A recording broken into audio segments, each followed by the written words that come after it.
Kas yra tantra? Tai tikrai ne tai, ką pagalvojate. Visų pirma, tantra yra dieviškosios motinos šakti, garbinimas.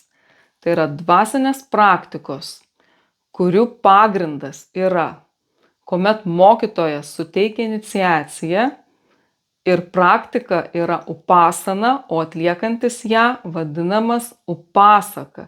Tai praktika, kurios metu mes garbiname dieviškąją motiną arba vieną iš dieviškosios motinos pavidalų.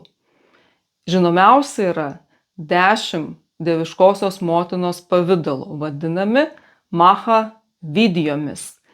Ir upasana, tantrinė dvasinė praktika, susideda iš mantrų, iš vidinio ir išorinio dievybės garbinimo. Vidinis garbinimas tai yra mantros arba meditacija. Išorinis dievybės garbinimas tai yra įvairūs ritualai, kurių pagrindas yra aukojami smilkalai, aukojama ugnis, aukojamos gėlės, maistas. Ir nesvarbu, kokį tantros kelią pasirinksit, ar dešinį, ar kairį. Ypatingai, jeigu pasirinksite kairįjį kelią, kurį sudaro 5 pagrindiniai elementai, vadinami pančamakaromis. Ir vienas iš jų yra seksualinis aktas. Žinokite, kad kairysis tantros kelias nėra vyro ir moters santykių gerinimui skirtas. Jis taip pat nėra lytiniams santykiams gerinti. Kaip tik atvirkščiai, visa seksualinė energija yra transformuojama arba perkeičiama ir naudojama aukščiausiajam pažinti, naudojama dvasiniam prabudimui.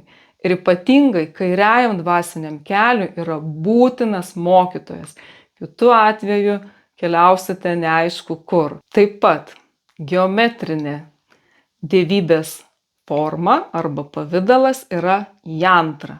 Šioms praktikoms yra naudojamos mantros, kurių dėka vyksta tantra. Kai sekantį kartą galvosite apie tantrą, pirmiausia galvokite apie dieviškosios motinos garbinimą. Hari Om Tat Sat.